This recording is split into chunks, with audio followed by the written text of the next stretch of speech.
ಆಶೀರ್ವಚನ ಶ್ರೀ ಮಧು ಜೈನಿ ಸದ್ಧರ್ಮ ಸಿಂಹಾಸನಾಧೀಶ ಶ್ರೀ ತರಳಬಾಳ ಜಗದ್ಗುರು ಶ್ರೀ 1108 ಡಾಕ್ಟರ್ ಶಿವಮೂರ್ತಿ ಶಿವಾಚಾರ್ಯ ಮಹಾಸ್ವಾಮಿಗಳವರಿಂದ.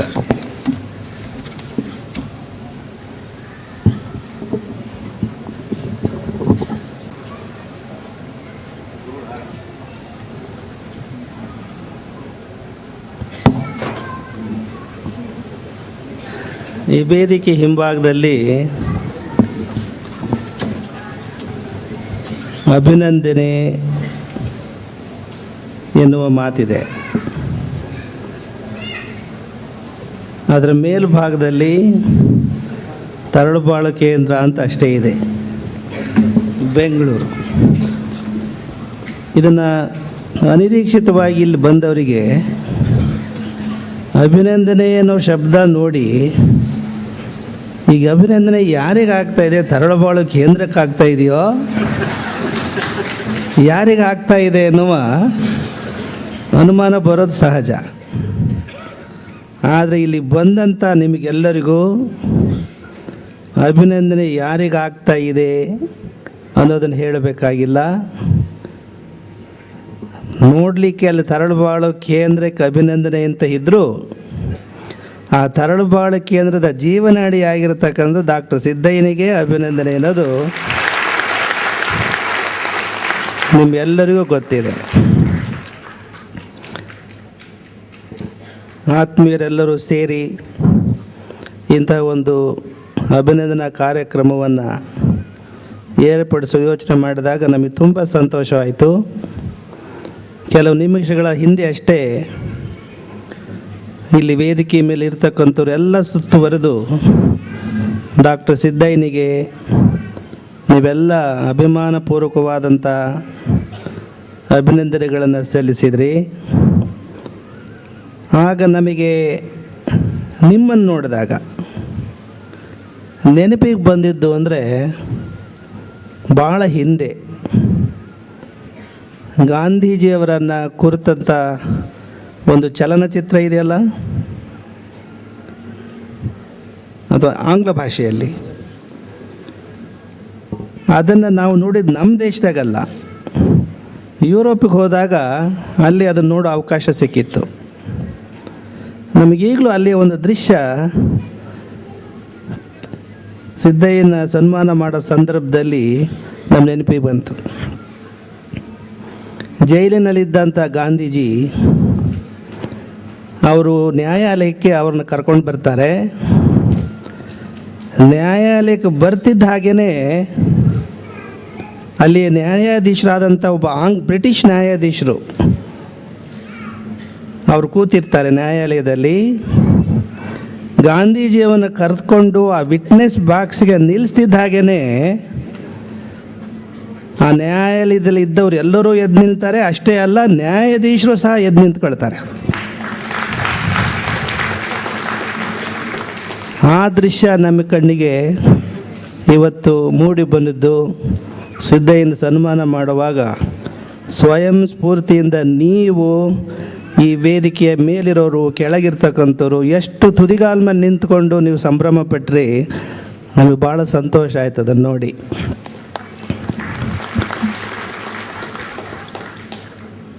ಈ ಸಭೆಯಲ್ಲಿ ಇರ್ತಕ್ಕಂಥವರು,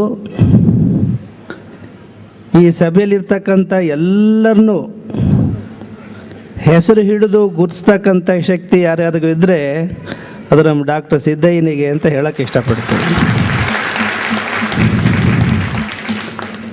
ಯಾರ್ಯಾರು ಇಲ್ಲಿಂದ ಎದ್ದು ಹೋಗಿದಾರೋ ಅವರು ಯಾರು ಅಂತ ಅದು ಗೊತ್ತು ಅವರಿಗೆ.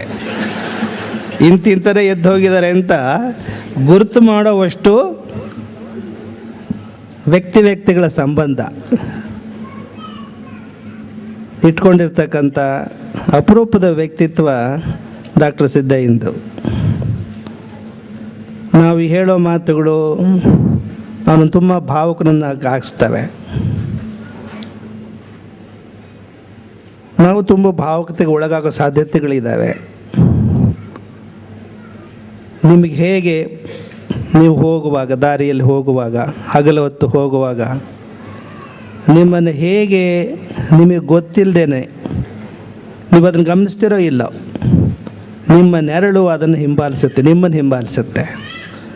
ಹಾಗೆ ನಮ್ಮ ಸಾರ್ವಜನಿಕ ಸೇವಾ ಕಾರ್ಯಗಳಲ್ಲಿ ನೆರಳಿನ ಉಪಾಧಿಯಲ್ಲಿ ಹಿಂಬದಿಯಲ್ಲಿದ್ದು ಮುಂದೆ ತೋರಿಸ್ಕೊಳ್ಳದೆ ನಿಸ್ಪೃಹತೆಯಿಂದ ಕೆಲಸ ಮಾಡಿರ್ತಕ್ಕಂಥ ಡಾಕ್ಟರ್ ಸಿದ್ದಯ್ಯನನ್ನು ನೀವು ಅಭಿನಂದಿಸ್ತಾ ಇರತಕ್ಕಂಥದ್ದು ನಿಜವಾಗಿಯೂ ಬಹಳ ನಮಗಂತೂ ತುಂಬ ಹೆಮ್ಮೆ ಉಂಟು ಮಾಡಿದೆ. ನಾವು ಫೋನ್ ಮಾಡಿದ್ದು ನಿಜ, 3 ಸತತವಾಗಿ 2-3 ಗಂಟೆಗಳ ಕಾಲ ಫೋನ್ ಮಾಡಿದ್ದು ನಿಜ. ಸುದ್ದಿ ಗೊತ್ತಾದ ತಕ್ಷಣವೇ ನಾವು ಫೋನ್ ಮಾಡಿದ್ದು 2 ಉದ್ದೇಶಕ್ಕಾಗಿ. ನಮ್ಮ ದೇಶದಲ್ಲಿರೋರು, ಪರದೇಶದಲ್ಲಿರೋರು, ಎಲ್ಲೆಲ್ಲಿ ಯಾವ್ಯಾವ ದೇಶದಲ್ಲಿರೋರು ಎಲ್ಲರಿಗೂ ನಾವು ಫೋನ್ ಮಾಡಿದ್ದು 2 ಉದ್ದೇಶಕ್ಕಾಗಿ. ಒಂದು, ಡಾಕ್ಟರ್ ಸಿದ್ದಯ್ಯನಿಗೆ ರಾಜ್ಯೋತ್ಸವ ಪ್ರಶಸ್ತಿ ಸಿಕ್ಕಿದೆ ಅಂತ ತಿಳಿಸೋದು ಎಷ್ಟು ಮುಖ್ಯ ಅಂತ ಇತ್ತೋ ಅದಕ್ಕಿಂತ ಮುಖ್ಯವಾದದ್ದು ನಾವು ಅವ್ರಿಗೆ ಮನದಟ್ಟು ಮಾಡಿಕೊಡ್ಬೇಕಾಗಿರೋದು, ನಾವು ಶಿಫಾರಸು ಮಾಡಿಲ್ಲಪ್ಪ, ಅವನ ಸ್ವಂತ ಶಕ್ತಿ ಮೇಲೆ ಅದು ಬಂದಿದೆ ಅಂತ ಹೇಳೋದು ನಮ್ಮ ಉದ್ದೇಶ ಆಗಿತ್ತು. ಬಹಳ ಜನರಿಗೆ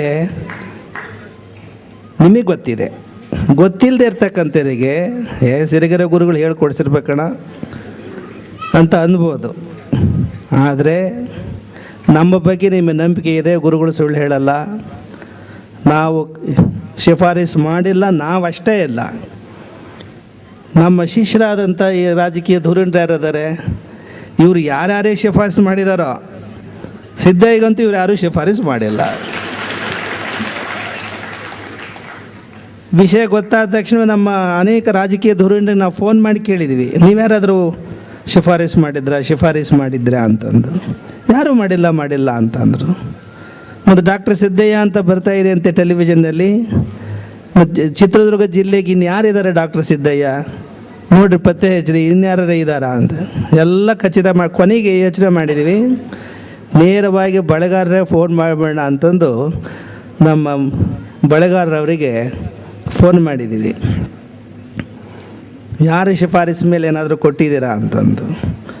ಯಾರೂ ನಾವು ಶಿಫಾರಸು ಮಾಡಿಲ್ಲ, ಅರ್ಜಿನೂ ಅವ್ರು ಹಾಕಿಲ್ಲ ಅನ್ನೋ ಒಂದು ಸಂಗತಿಯನ್ನು ಕೇಳಿ ನಮಗೆ ತುಂಬ ಸಂತೋಷ ಆಯಿತು.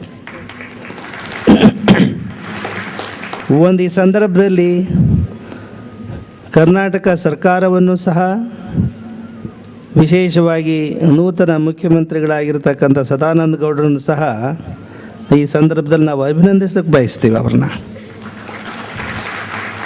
150-200 ಕೊಡ್ತಾ ಇದ್ದಂಥ ರಾಜ್ಯೋತ್ಸವ ಪ್ರಶಸ್ತಿಗಳನ್ನು 50ಕ್ಕೆ ಇಳಿಸ್ತೀನಿ ಅಂತ 50ಕ್ಕೆ ಮಾತ್ರ ನಾನು ಪುರಸ್ಕರಿಸ್ತೀನಿ ಅಂತ ಹೇಳಿ ಅದನ್ನು ತಪ್ಪದೆ 50ಕ್ಕೆ ಅವರು ನಿಗದಿಪಡಿಸಿದ್ದು ಅದು ಸಾಮಾನ್ಯ ನಿರ್ಧಾರ ಏನಲ್ಲ. ಒಟ್ಟು 50ರಲ್ಲಿ 36 ಜನರಿಗೆ, ನಮ್ಮ ಸಿದ್ದಯ್ಯನೂ ಒಳಗೊಂಡಂತೆ 36 ಜನರ ಅರ್ಜಿಗಳು ಇಲ್ಲ, ಯಾರೂ ಶಿಫಾರಸು ಅವರು ಮಾಡಿಲ್ಲ.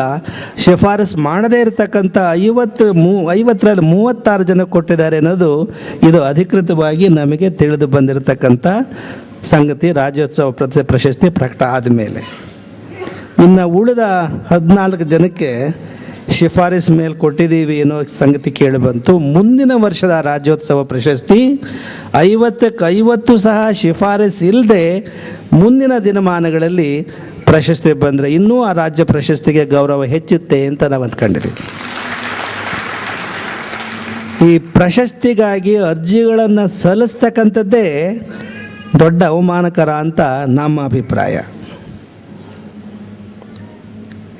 ನಿಜವಾದ ಪ್ರತಿಭೆಗಳನ್ನು ಗುರುತಿಸಿ ಅವರಿಗೆ ಗೌರವಿಸ್ತಕ್ಕಂಥದ್ದು ಅದು ಪ್ರಶಸ್ತಿಯ ಪ್ರಮುಖ ಮಾನದಂಡ ಆಗಬೇಕು.